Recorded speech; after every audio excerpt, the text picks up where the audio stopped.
बड़े साहित्यकार हैं। अवधेश जी आपके यहाँ के हैं ही हैं। मैं माफ़ी चाहूँगा, मैं आज के दिन कम से कम डॉक्टर आपके नाम के पहले नहीं लगाऊंगा, क्योंकि हिंदी दिवस का ये कार्यक्रम है और मैं तो ये चाहता हूँ कि 2 दिन आप भी ये इसको हटा दें आप। हाँ, नहीं, उसको हिंदी में क्या बोलते हैं? आपने पीएचडी कर रखी है तो इसको हिंदी में जो भी बोलते हैं, क्या बोलते हैं मैडम? हाँ, विद्या वाचस्पति, आप वो लगाएं तो ठीक रहेगा।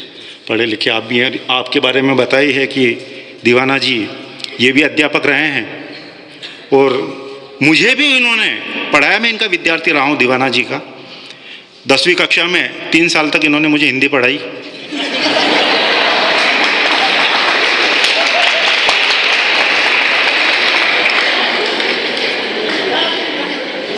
चौथे साल इनका दूसरी स्कूल में स्थानांतरण हो गया तो मैं पास हो गया।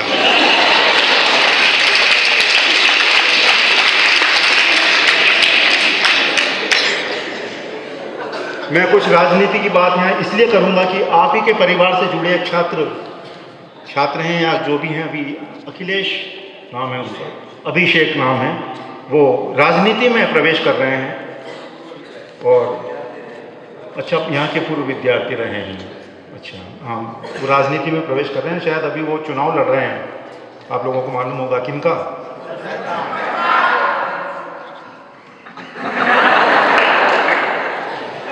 सरपंच का। अच्छा है, ईश्वर उनका साथ दे। वैसे मैं बता दूं आपको, नहीं हकीकत बता रहा हूँ, ईश्वर साथ इसलिए देना, उनकी जो सहजता देखी, उनकी सहजता में उनकी नैतिकता और ईश्वर का आशीर्वाद ही काम आएगा। बाकी नरेगा, हाँ, बाकी नरेगा के चक्कर में सरपंचों के चुनाव कितने महंगे हो गए, उनकी हिम्मत है क्या लड़ेगा?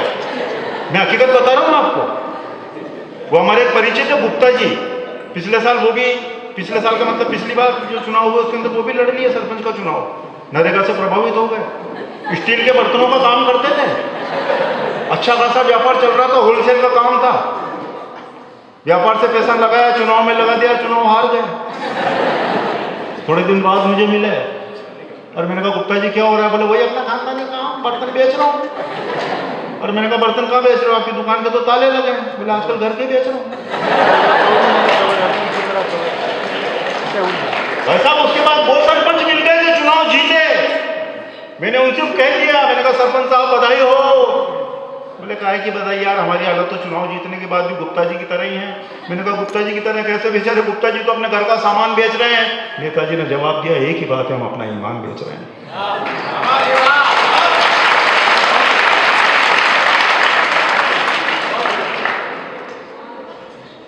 आप आज हिंदी दिवस के उपलक्ष्य में कार्यक्रम है। मैं किसी भी तरह की कोई लोड लेने वाली बात करूंगा नहीं, बहुत ईमानदारी की बात है। मेरा साहित्य से दूर दूर तक कोई संबंध नहीं है। मैं सिर्फ और सिर्फ हंसी मजाक की बात करूंगा। यदि आप लोग चाहते हैं तो एक बार आप ताली बजा दें।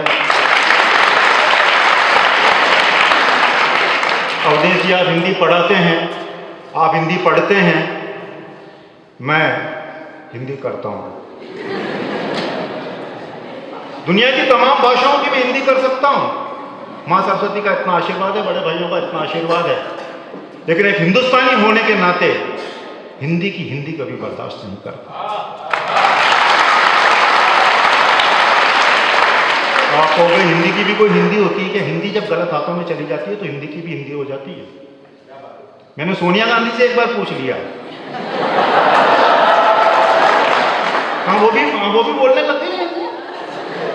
मैंने कहा मैडम वो नर्मदा योजना के बारे में आपका क्या ख्याल है? तो मैडम ने कहा शर्मा जी, ये नर्मदा योजना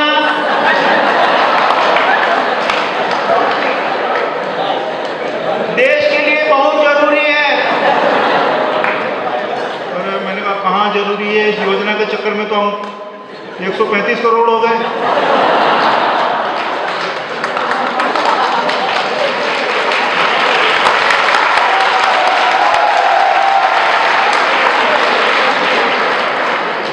और फिर भी यदि आप चाहते हो इस योजना को अपनाना तो अपने घर में अपनाइए। तुम्हारा बेटा है, शादी करवाइए।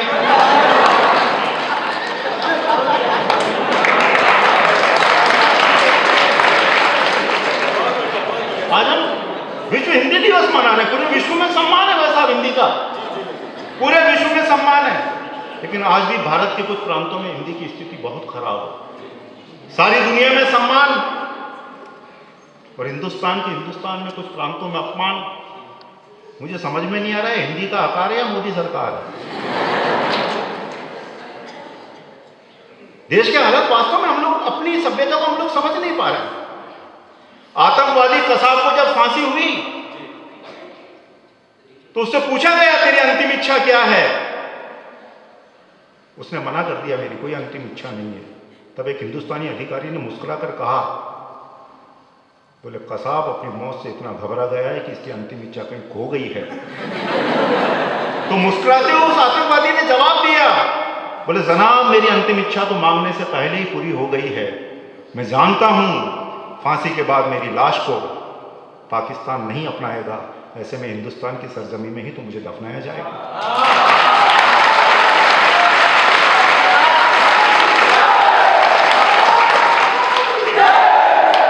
ऐसी कोई बात नहीं है, मैं आपके लखनऊ की बात भी कर लेता हूं। आप ये मत सोचना कि आपका दिल केवल अवधेश जोरी जीत सकते हैं। और यहाँ वाले भी जानते हैं आपके लखन क्या, इसलिए ताला लगा रखा है। हाँ प्यार, हाँ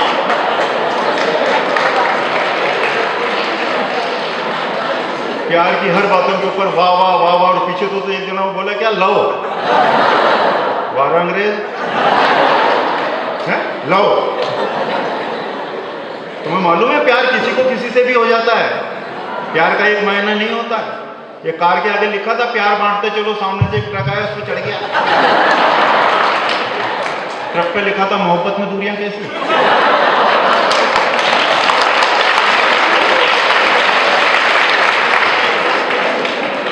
प्यार के अनेक रूप होते हैं। और अवधेश जोरी हालांकि मुझसे बहुत छोटे हैं, इसलिए मैं डॉक्टर वैसे भी नहीं लगा रहा हूँ, मेरे छोटे भाई हैं। मैंने खूब सुना है और बहुत अच्छा मैं खुद भी चाहता था, मेरी इच्छा थी इस महाविद्यालय को मैं देखूं,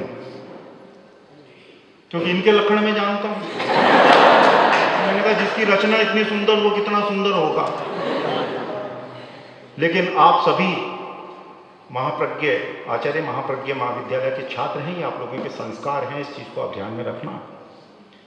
यदि आपके संस्कार विकारों में तब्दील हो जाते तो आज आप यहाँ कविता सुनने के बजाय JNU में नारे लगाते हुए नजर आते।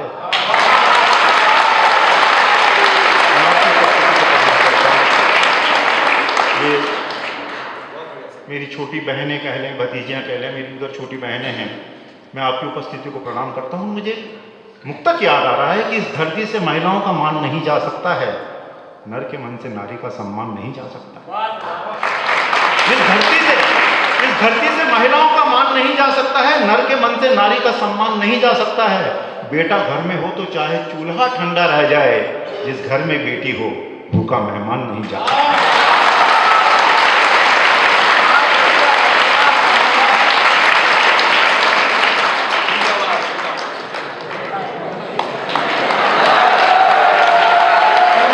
कोई हाँ बिटिया के सम्मान में ठीक है, बाकी माला बहना ने ज़्यादा एहसान नहीं किया मुझ पर, क्योंकि मैंने 4 बार तुम्हारा नाम लिया।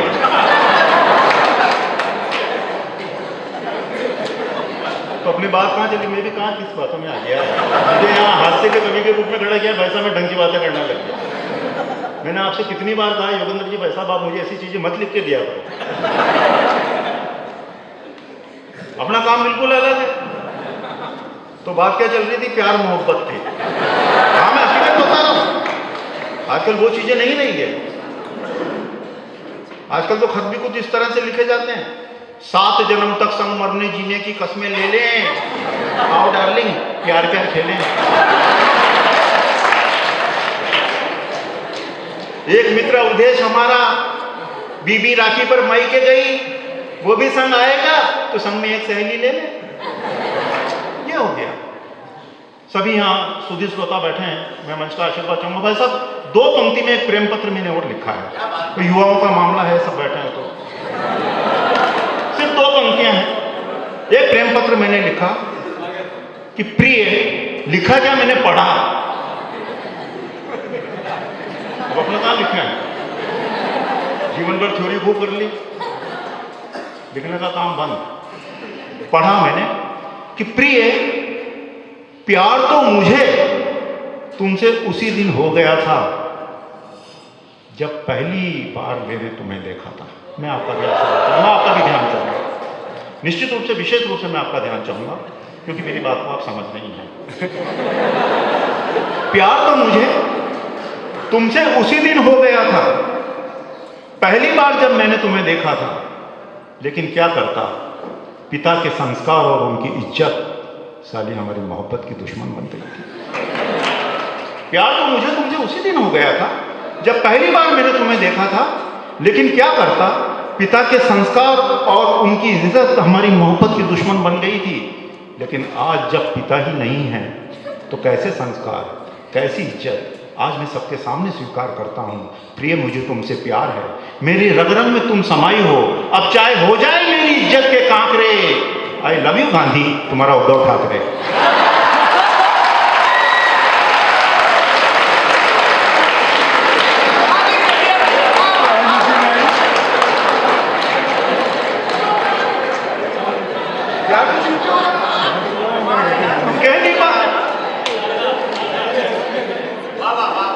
वे प्रेमिका ने अपने प्रेमी से पूछ लिया, डार्लिंग मुझे कितना प्यार करते हो?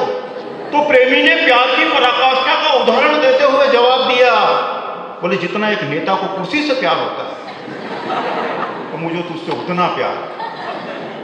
अब बता तू मुझसे कितना प्यार करती है? तो प्रेमिका का वही सवाल, प्रेमिका का वही जवाब, बोले जितना एक कुर्सी को प्यार होता है नेता से, मुझे भी तुमसे उतना प्यार है। दोनों समझ गए मामला टेम्परेरी है। तब से कुर्सी और नेता के बीच में ऐसा ही नाता है। कुर्सी आज भी संसद में तवायफ की तरह बैठी है, नेता हर बार ग्राहक की तरह बदल जाता है।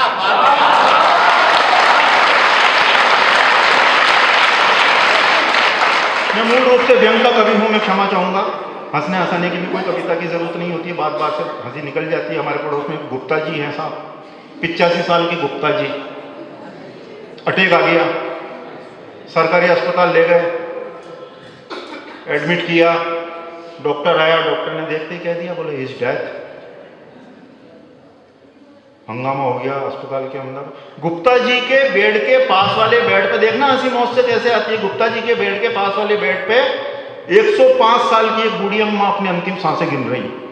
शोरगुल सुन के बूढ़ी अम्मा ने आंखें खोली, गुप्ता जी की तरफ मुंह करके बोली, बोले बेटा मेरी उम्र भी तुझे लग जाती।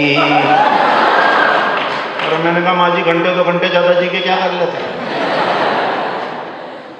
लेकिन साहब ये होता है, आस पड़ोस वाले ताने कसने में कमी नहीं रखते हैं। स्थिति बहुत खराब हो गई वहां, तो लोगों ने आपस में बात करी, बोले सरकारी अस्पताल में लाया। सरकारी अस्पताल में क्या है? प्राइवेट में ले जाते हैं, साले इतने पैसे वाले हैं, उसके बाद भी इतने कंजूस हैं। तो गुप्ता जी ने बेचारों ने पड़ोसियों के ताने से बचकर अपने पिताजी को प्राइवेट अस्पताल में ले गए, मरे हुए पिताजी को। प्राइवेट अस्पताल वालों ने बहुत मेहनत की साहब, 10 दिन तक गुप्ता जी को बचाने का प्रयास किया, वेंटिलेटर पर रखा, और लास्ट में जब गुप्ता जी ने कहा पैसे खत्म, तो डॉक्टर बोले अब तुम्हारे पिताजी भी खत्म। 3 तारीख को गुप्ता जी मरे, 11 तारीख को उनका अंतिम संस्कार हुआ। 3 तारीख को गुप्ता जी मरे, 11 तारीख को उनका अंतिम, मैंने कहा मैं मूल रूप से व्यंग का कवि हूं। 3 तारीख को गुप्ता जी मरे साहब, 11 तारीख को उनका अंतिम संस्कार हुआ। ले गए उनको, राम नाम सत्य है, सत्य बोला करता है, राम नाम सत्य है, सत्य। अब क्या छोटी छोटी सकड़ी गलियां हैं हमारे उधर भीलवाड़ा में शमशान घाट तक जाने के लिए। तो साहब पीछे से एक लड़का पी पी पी मोटरसाइकिल लेकर, न जाने कितनी उससे वो कुर्सी से सब दागियों को चीरता हुआ। मैंने भी गुप्ता जी को कंधा दे रखा, राम नाम सत्य है, सत्य बोला करता है, मेरे यहाँ तक भी आ गया पी। मैंने कहा एक बात बता, तू गुप्ता जी से आगे निकल जाएगा?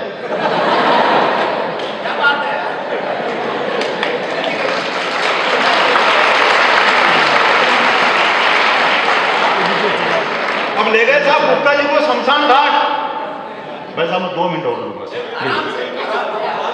ले गए गुप्ता जी को शमशान घाट, शमशान घाट में अंतिम संस्कार की तैयारियां चल रही। साहब पीछे से मुझे किसी ने आवाज लगाई, शर्मा जी। मैंने कहा शमशान घाट में इतनी तेज आवाज, मैंने पीछे देखा तो वो पंडित जी वो तैयारी कर रहे हैं। शर्मा जी मुझे पहचाना है? मैंने कहा पंडित जी पहचान किया, हमारे अंकल के समय भी पिछले साल आप ही आए थे। तो क्या यार 1 साल हो गया, उसके बाद सेवा का मौका ही नहीं दिया।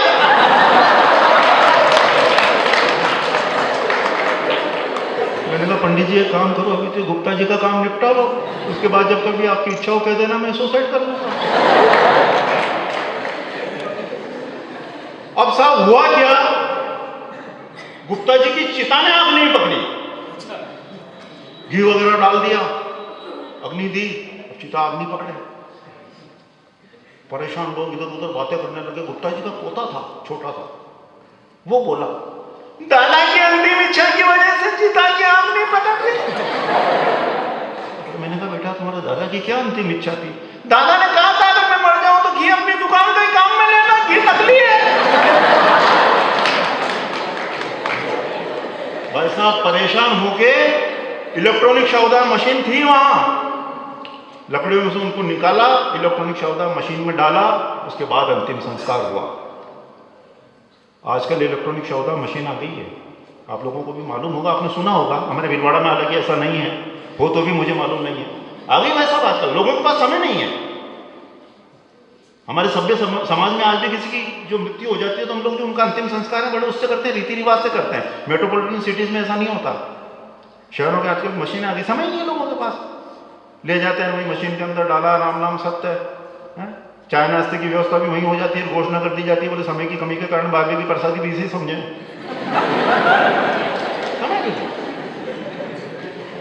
विज्ञान ने समय को बचाने के लिए सर कैसे कैसे संसाधन इजाफा कर दिए हैं, लेकिन एक बात मैं कहना चाहता हूं, विज्ञान ने चाहे कितनी भी प्रगति कर ली हो, लेकिन प्रकृति जब अपना रूप दिखाती है तो केदारनाथ का वो हादसा हम आज भी नहीं भूले हैं। 2 मिनट की एक कविता आप लोगों के बीच में मैं दे रहा हूं, विज्ञान और प्रकृति।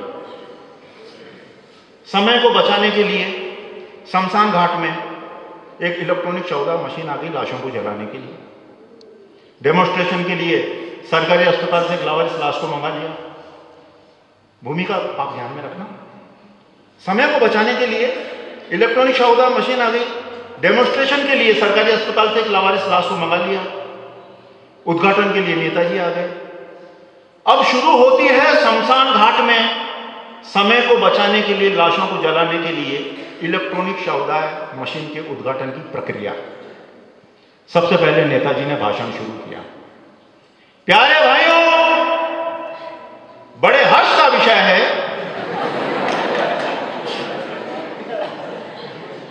ये जो शमशान घाट में आप इलेक्ट्रॉनिक शवदाह मशीन देख रहे हैं, ये विज्ञान द्वारा निर्मित एक ऐसी दिव्य ज्योति है जिससे समय की बचत होती है। प्यारे भाइयों, मैं हमारी सरकार में आवाज उठाऊंगा और आपके हर वार्ड में एक मशीन इस तरह की स्थापित करवाऊंगा जिससे समय की बचत होती है। मैं आपसे वादा करता हूं, आने वाले चुनाव में यदि आप हमें सत्ता में लाओगे तो आपके हर घर में एक मशीन इस तरह की पाओगे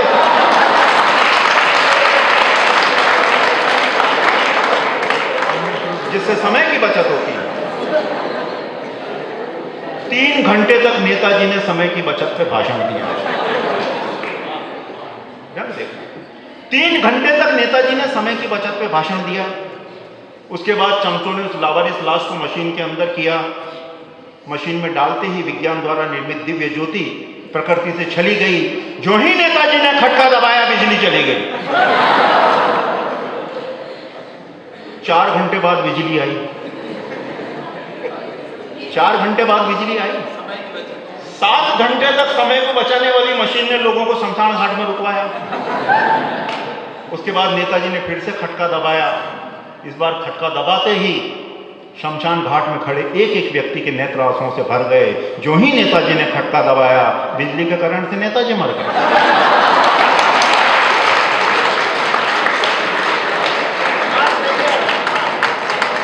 7 घंटे तक समय को बचाने वाली मशीन ने नेताजी को लोगों को शमशान घाट में रुकवाया। उसके बाद नेताजी ने फिर से खटका दबाया। खटका दबाते ही विज्ञान द्वारा निर्मित दिव्य ज्योति प्रकृति से चली गई। एक बार तो बिजली चली गई, इस बार शमशान घाट में खड़े एक एक व्यक्ति के नेत्र आंसुओं से भर गए, क्योंकि बिजली के करंट से नेताजी मर गए। नेताजी पहुंच गए ऊपर वाले की शरण